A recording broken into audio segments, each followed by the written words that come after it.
Penuntun Saat Teduh Sinode Gereja Kristen Jakarta, Selasa 20 Desember 2022. Singa dari Yehuda. Wahyu 5 ayat 3-5. Tetapi tidak ada seorang pun yang di surga atau yang di bumi atau yang di bawah bumi yang dapat membuka gulungan kitab itu atau yang dapat melihat sebelah dalamnya.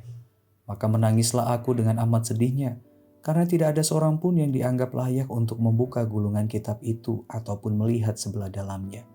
Lalu berkatalah seorang dari tua-tua itu kepadaku, "Jangan engkau menangis.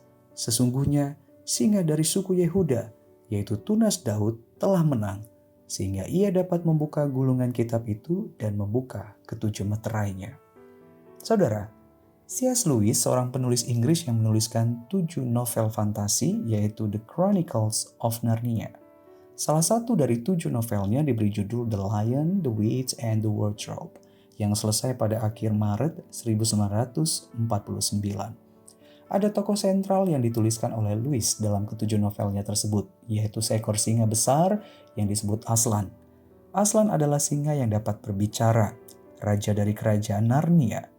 Lewis menggambarkan karakter Aslan yang memiliki otoritas yang bijaksana, mengasihi, menuntun, menasihati, melindungi, menebus, menyelamatkan, juga memberi kemenangan bagi pasukannya.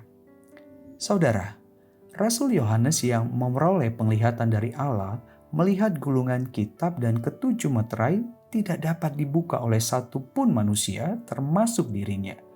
Hatinya sangat sedih, menyadari bahwa tidak ada satupun manusia dalam hal ini tua-tua yang dilihatnya dapat membuka gulungan kitab dan ketujuh meterai tersebut. Kesedihan Yohanes didasarkan pada kesadaran dirinya bahwa manusia tidak mempunyai otoritas untuk menyingkapkan rencana Allah bagi kesudahan dunia dan kelanjutan bagi umat pilihan Allah.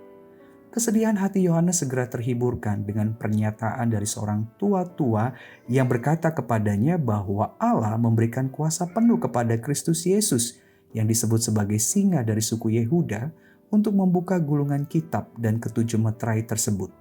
Singa dari suku Yehuda mengacu kepada Kristus Yesus yang berasal dari keturunan Yehuda, anak Yakub yang menggenapi janji tentang kemenangan Allah mengalahkan kejahatan.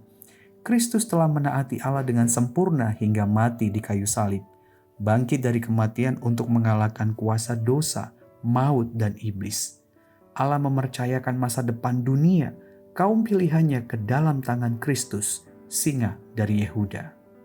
Saudara, kepada siapa kita mempercayakan hidup kita, baik saat ini maupun yang akan datang? Jika Allah saja mempercayakan masa depan dunia ini termasuk kaum pilihannya ke dalam tangan Kristus, maka kita pun yang telah ditebus oleh darah Kristus sudah seharusnya dan sepenuhnya mempercayakan hidup kita ke dalam genggaman tangannya yang berkuasa. Kristus adalah singa dari Yehuda yang memiliki otoritas penuh untuk menyingkapkan kepada kita rencana terbaik Allah bagi kita, yaitu hidup di langit bumi baru untuk memerintah bersama dengannya. Dia juga yang telah memberikan kemenangan kepada kita atas kuasa dosa, maut, neraka, bahkan iblis. Singa dari Yehuda adalah pribadi yang berkuasa penuh untuk memenangkan miliknya. Tuhan Yesus memberkati.